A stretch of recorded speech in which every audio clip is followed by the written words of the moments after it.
Hello everyone, and today I would like to talk about disbanding units from groups. Why you want to do this?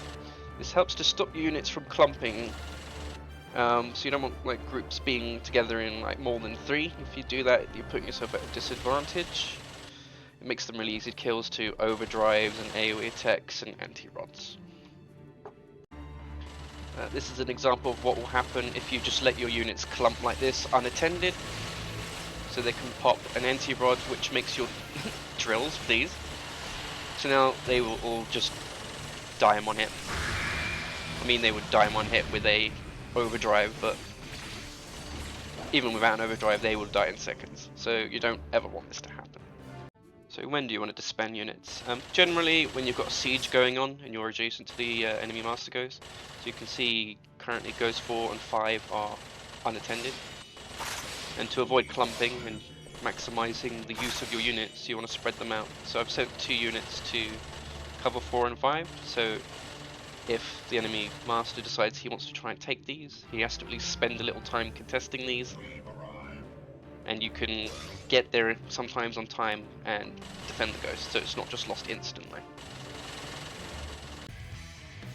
Right, so looking at the map, this is what should end up happening when you're trying to set up a siege. You want to set up a few buffers for the ghosts you've captured. I've got 2 sets of blobs that are ready to take out the master ghost, and I could quickly get to either this one if it gets attacked or stay here and threaten. Once you build a mana lead and you start culling their numbers, you can then look to win the game. And that's how you effectively use disbanding. So disbanding units can feel a little clunky if you try to disband units too quickly. So if I show you an example of what that looks like.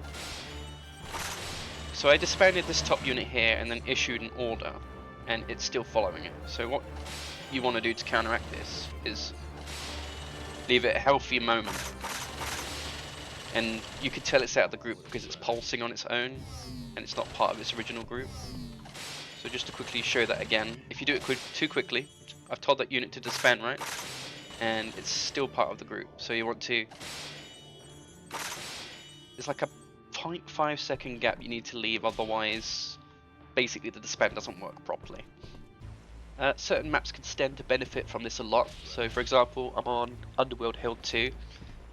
If you leave a unit to go to 3 and 4, it's just these 2 are very out the way, but if you hold them, you will gain a lot of extra mana over your opponent. So you want to look to get units there as soon as possible.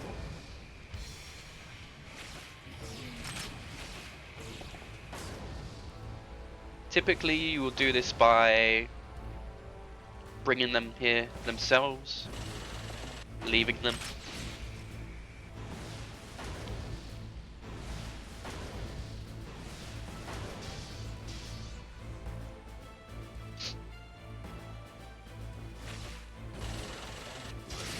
And if you have a siege going, then you can split off units and take over the segment as well.